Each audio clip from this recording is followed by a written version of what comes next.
Bill Maher. I would position myself, actually, historically, with my own political views, pretty similar to you guys. Joe Rogan was certainly in that camp. Elon Musk was in that camp. Tulsi Gabbard, RFK. I mean, a lot of the people now in this cabinet around Trump were people who would have identified as Democrats previously. And it seemed to me that the Democrats, as they moved far left and into this more so-called progressive world, they lost a lot of people who thought this lacked any common sense.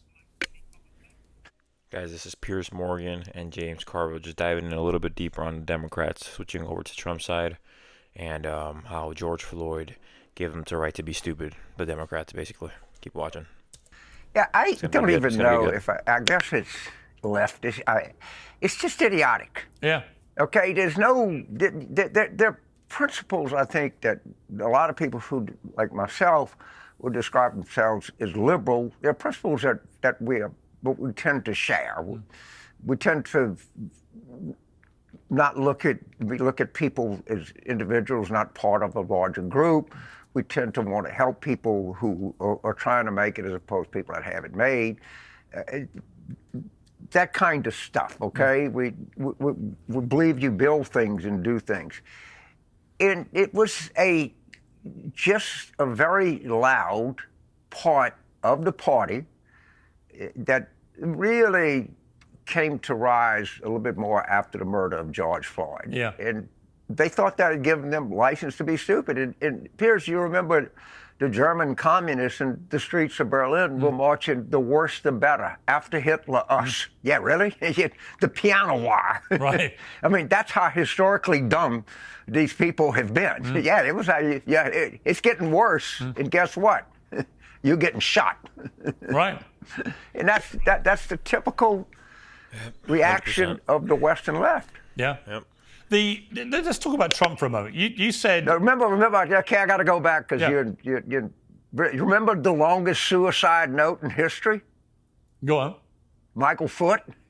Oh, yeah. He was a real lefty. Yeah, he was. He was. And actually, no real lefty has ever become British Prime Minister, with the possible exception of Sir Keir Starmer, who's now pivoted extremely fast to a more centrist position, a more sort of Blairite position, but certainly used to be happy to identify as progressive left. So it's interesting. He's probably the most left-wing prime minister we've ever had, actually. Let me just talk to you about Trump, because you said... Clement Attlee was pretty successful, and he's pretty far left. No, that's true. Some people think yeah, maybe Attlee, the you best could, prime minister in British history. Yeah, you could argue Attlee, but he wasn't crazy. But he was pretty, I think, in a pretty good way. Yeah. I think Attlee was a great prime minister. Let's talk about Trump for a moment. You said last week that you think the Trump administration, you're talking to Dan Abrams on his podcast, the Dan Abrams Show.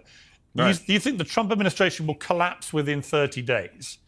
Just summarize, for those who didn't watch the podcast, summarize why you think that's going to happen. I'm actually shocked James Carville thinks the Trump administration will collapse in a month. What do you guys think? Comment down below. Do you guys think the Trump administration is going to collapse? I personally don't think so. I think they're doing really good. That very fair question. Okay. First of all, it started as the lowest approval of any president at the beginning. In 30 days, it has deteriorated. All right. Consumer confidence in the United States came in at the lowest it's been in 4 years. Inflation is back in ways you can't believe it, and particularly eggs. And people say, well, no, but they had bird flu. Profits of egg companies have never been higher than they are today. You have an inverted yield curve. Okay, this is kind of inside talk that I don't completely understand, but I am told it is the single best predictor of a coming recession that there is. And it kind of makes sense when you don't have much faith in the future when you'll take a 3-year bond as opposed to a 3-month, whatever it is. But it's no expression of anything in the future. Everywhere, and his poll numbers are going down right now. His plan to cut Medicaid and give $4.5 trillion to mostly wealthy people is massively unpopular. And this is not going to do anything but get worse. Sarah Longwell, who does, I think, probably, no way to prove this, more focus groups than any person in American public opinion, says there's already buyer's remorse from Trump voters. We're 33 days anywhere into this. The stock market has been down since he's been in. Inflation has been up. I don't see it. I see it continuing. But there's also been, though, I mean, on the counter side, there's also been massive public support for the DOGE stuff that he's doing with Elon Musk. I mean, most Americans like them finding all this waste. Elon, have you seen what, I'm fine. Who's for waste? What have they found? That 100,000 condoms to Gaza? Come on, man. Saying that federal spending has gone up since Trump has taken office.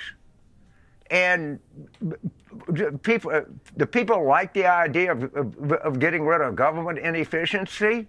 Sure, they do. Do people like the idea of cutting the CDC or the NIH or customs enforcement or anything like that? Of course they don't. And they're making a huge miscalculation. You know, they think that federal employees are a bunch of lazy dolts. There's no such thing. There are some highly educated, highly clever people, and we're getting ready to find out that. You watch the Virginia governor's race in November. It's going to be like power slapping. They're going to get hit so hard. What do you guys think on James Carville's take here? What do you guys think? What do you guys think? Comment down below. Guys, don't forget to like and subscribe to the video. Thank you. What do you think of Elon Musk? Is he a force for good or not? Well, first of all, Walter Isaacson, who's a very good friend of mine, who's a fellow New Orleanian, I asked him one time, I said, what's the main thing about Musk I need to know? And he said he's a hell of an engineer.